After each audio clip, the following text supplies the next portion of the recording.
নমস্কার বন্ধুরা, তো আপনাদের জন্য একটা আবার স্পেশাল ইনফরমেশন নিয়ে চলে এসেছি।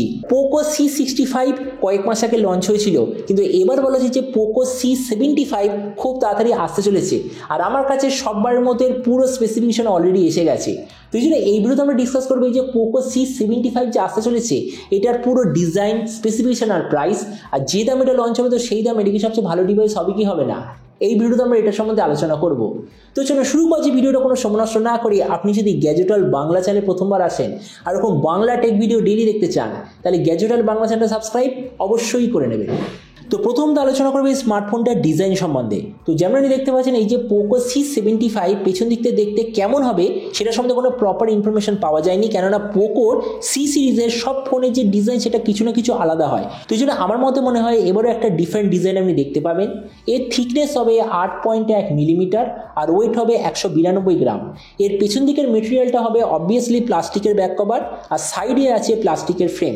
ফোনটা আপনি ডিফারেন্ট কালার অপশানে আপনি পেয়ে যাবেন। ডিসপ্লের দিক থেকে এতে আছে 6.74 inch HD+ 90 hertz IPS LCD display, তার সঙ্গে 270 হার্জের টাচ সামলিং রেট, 800 নিটসের brightness, 20:9 aspect ratio, 93% screen to body ratio. আর ডিসপ্লের যে প্রোটেকশন সেটা হলো গরিলা গ্লাস 5 ডিসপ্লে প্রোটেকশন। তার মানে সোজা কথা বলতে গেলে যে প্রাইস পয়েন্টটা আসবে সেই হিসেবে ডিসপ্লেটা ঠিকঠাক আছে। প্রসেসরের দিক থেকে এতে আপনি পাবেন Helio G91 প্রসেসর। ক্যামেরার দিক থেকে আছে 50, 8 আর 2 মেগাপিক্সেলের ট্রিপল রিয়ার ক্যামেরা, তার সঙ্গে 13 মেগাপিক্সেলের সেলফি। এই যে স্মার্টফোনটা টোটাল 3টে ভেরিয়েন্টে আসার কথা, একটা হলো 4 128GB, দ্বিতীয়টা 6 128GB, তৃতীয়টা 8 128GB।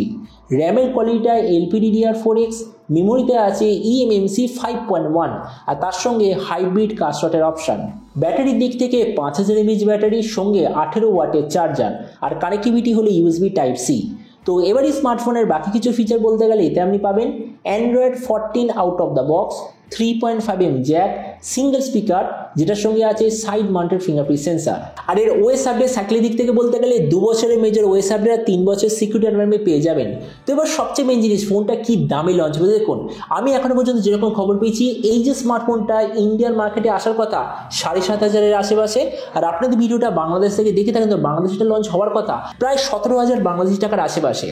তো এবার সব ভিডিওর মধ্যে কিনা আপনাকে জানাবো এই যে স্মার্টফোনটা যে আসতে চলেছে এটা কি প্রাইস পয়েন্টের মধ্যে সবচেয়ে ভালো নাকি এর চেয়ে বেটার অন্য কোনো স্মার্টফোন অ্যাভেলেবল আছে। তো দেখুন, আমরা যদি এই মুহূর্তে 7,500 টাকার আশেপাশে দেখি তাহলে অনেক 4G স্মার্টফোন অ্যাভেলেবেল আছে। তো আমরা যদি সবকটা ফোনের সঙ্গে কম্পেয়ার করি, প্রথমত ডিসপ্লে, এই দিক থেকে আমি বলবো এই ডিসপ্লেটা বাকি সব ফোনের মতোই, মানে কোনো এক্সট্রা কিছু আপনি দেখতে পাবেন না। প্রসেসর, এই দিক থেকে আমি বলবো অবভিয়াসলি বাকিদের থেকে বেটার, কেননা বাকিরা কি দেবে Helio G36, কেউ দেবে Helio G85, কেউ আপনাকে দেবে ইউনিসকের প্রসেসর, কিন্তু অ্যাটলিস্ট এই Helio G91টা সেম প্রাইস পয়েন্টে অ্যাভেলেবেল বাকি প্রসেসরের থেকে ডেফিনেটলি বেটার। তাছাড়া ক্যামেরার দিক থেকে বাকিরা কি দেবে, কেউ দেবে 16 মেগাপিক্সেলের রিয়ার, কেউ দেবে 50 মেগাপিক্সেলের সিঙ্গেল রিয়ার, কেউ দেবে 8 মেগাপিক্সেলের সেলফি, কিন্তু এতে যে ক্যামেরা সেটআপটা আছে সেটা আপাতত প্রাইস পয়েন্টের মধ্যে সবচেয়ে ভালো। তাছাড়া ভেরিয়েন্টের দিক থেকে বাকি সব কোম্পানির মতোই, ব্যাটারি আর চার্জারের কম্বিনেশন সবার মতোই, কেননা কোনো এক্সট্রা কিছু আপনি দেখতে পাবেন না। তাছাড়া স্পিকার সবার মতোই একটা স্পিকার, ওএস আপডেট সবার মধ্যে 2টো মেজর ওএস আপডেট। তাহলে দেখুন, ভিডিও লাস্টের আপনাকে এটাই বলবো, এই যে পোকো তরফ থেকে স্মার্টফোনটা যে আসতে চলেছে যদি অ্যাকর্ডিং টু লিক্স সত্যি 7,500 থেকে 8,000-এর মধ্যে লঞ্চ হয়, তো আমার মতে মনে হয় এই প্রাইস পয়েন্টে এটা সবচেয়ে ভালো অলরাউন্ড 4G স্মার্টফোন অবশ্যই হয়ে যাবে। তো এবার আপনি যে কথা অবশ্যই জানবেন এই যে পোকো তরফ থেকে নতুন স্মার্টফোনে যে আসতে চলেছে, তো আপনি কি এই দামে এটা নিতে চান নাকি অন্য কোনো স্মার্টফোন আপনি চুজ করতে চান, এটা সম্বন্ধে কথা বলতে আমাকে একদমই ভুলবেন না। তো চলুন দেখা হবে আগামীকাল একটা টেক ভিডিওতে। Till then stay tuned and always remember, think positive, be positive. Thank you.